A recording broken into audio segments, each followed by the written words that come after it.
Hola guys, it's Katie, and I thought today it would be fun to take a little trip down memory lane, so I'm showing you 5 outfits from trends from the previous decades. Obviously a decade is a long time in fashion years, so there's a lot of trends that happened in each of those 10-year periods, but I just chose my personal favourites. Do keep in mind these are obviously just inspired. For example, this first one here is the 50s. Probably didn't show that much skin, however you can clearly see the inspiration I took. You've got the bright red lips, the little white headscarf, and polka dots. Polka dots were everywhere in the 50s.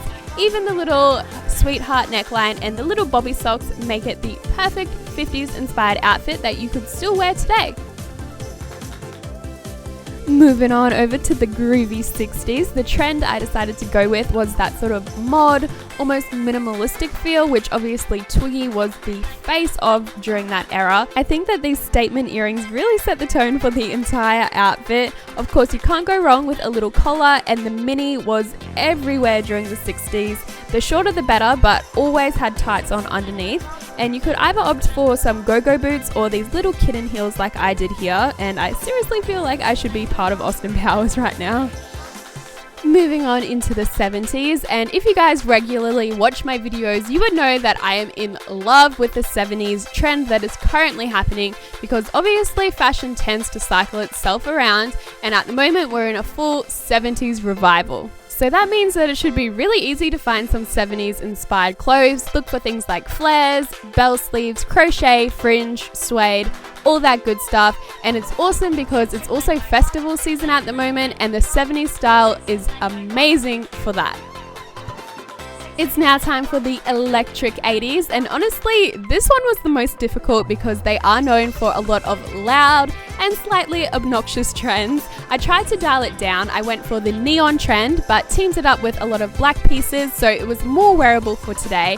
And of course, they did have a heavy emphasis on sports trends, like the sweatbands and the leg warmers, but again, I just dialed it down with some Nikes and a cool windbreaker, and of course, the stripy sports bra. I know that a lot of people are huge fans of the trends that were in the 90s, and obviously they have come back over the last few years as well. I decided to take my inspiration from kind of Clueless and maybe Baby Spice rather than the soft grunge trend that was also huge in the 90s. Do let me know if you guys might be interested in seeing a whole lookbook on a 90s revival sort of soft grunge look. I would love to do that. But I decided to play it up really girly with the baby pink and the fluffy, and of course the platform heels. That is just Baby Spice to a T. And there you have it. That wraps up a whole half century of fashion trends. Do let me know in the comments which decade was your favorite. Obviously, it was really hard for me to narrow down which trends I wanted to include, but I'm really happy with the ones I came up with. But I'd love to hear your thoughts down below in the comments.